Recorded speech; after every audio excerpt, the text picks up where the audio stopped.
అందరికీ నమస్కారం అండి. అందరూ ఎలా ఉన్నారు? నేను మీ అడ్వకేట్ సుబ్బుని మాట్లాడుతున్నా. చాలామంది అడుగుతున్నారు ఏమనంటే ఏదైనా నేను ఏ రీల్ పెట్టినా, ఏదైనా మాట్లాడినా, లేదంటే దేనికి ఆస్ట్రాలజీ గురించి కానివ్వండి, లేదంటే సమాజంలో సంబంధించినటువంటి ఏదైనా అంశాల గురించి మాట్లాడినప్పుడు నా మంగ్లీ కేసు ఏమైంది, మంగ్లీ గారి కేసు అటకెక్కిందా, మంగ్లీ కేసును వదిలేశారా, మంగ్లీతో లాలుచి పడ్డారా, మంగ్లీ దగ్గర డబ్బులు తీసుకున్నారా, ఇలా చాలా వరకు కూడా కామెంట్స్ చేస్తున్నారు.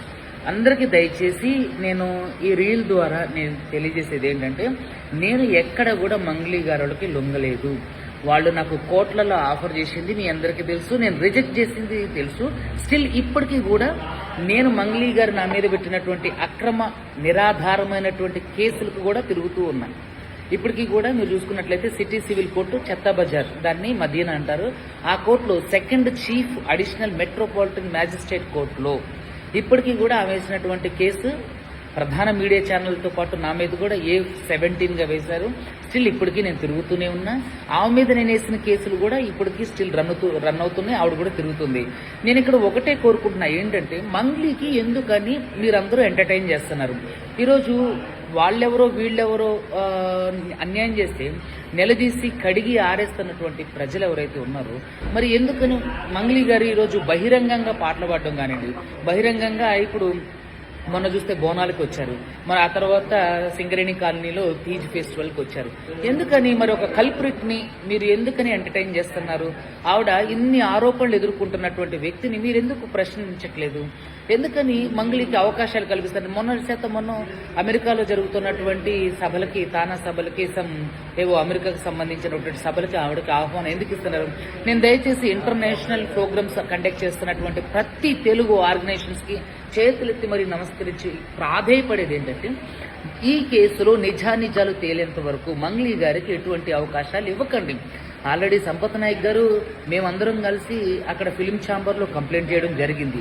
సో ఆవిడ బుక్తి మీద కొట్టడం మా ఉద్దేశం కాదు, కానీ నిజానిజాలు తేలేంత వరకు ఆవిడని ఏ ప్రోగ్రామ్స్కి తీసుకోవద్దనేది నా మనవి, వినతి.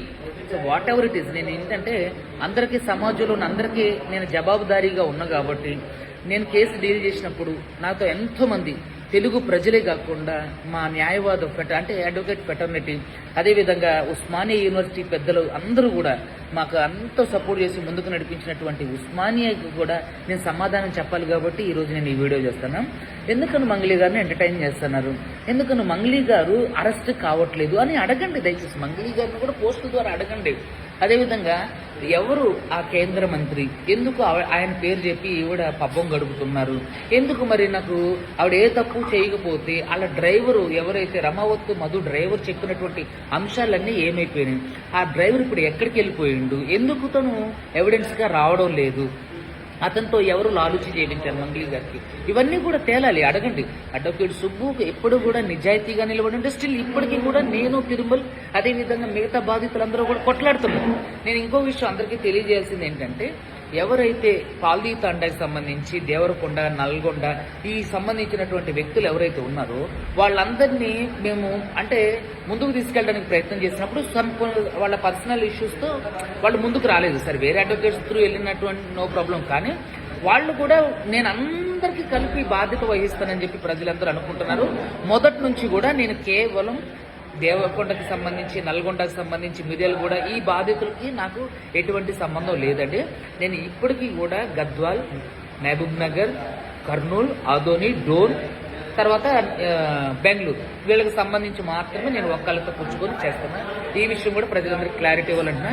దయచేసి మంగ్లీని అడగండి. మంగ్లీకి ఈ ఇష్యూ తెలియనంత వరకు ఎవరు కూడా అవకాశాలు ఇవ్వకండి దయచేసి. సో ఎందుకు అనంటే, ఏది నిజం నిగ్గు తేలిన తర్వాత, తప్పులు తెలిసిన తర్వాత ఎవరు శిక్షార్హులు అవుతారు, ఎవరు కోర్ట్ ఆఫ్ లా ద్వారా శిక్షింపబడతారో తెలుస్తుంది. కాబట్టి తెలిసేంత వరకు కూడా అరే ఈరోజు ఆవిడ మీద అన్ని ఆరోపణలు జరుగుతుంటే మాకేమో ఊరు దాటి వెళ్ళొద్దని చెప్పేసి పోలీసులు ఆంక్షలు విధిస్తారు. మరి ఆవిడ దేశం దాటి ఎలా వెళ్ళారు? కాబట్టి ప్రజలందరూ కూడా గమనించండి. అడ్వకేట్ సుబ్బు ఎక్కడ కూడా కాంప్రమైజ్ కాలేదు. Thank you.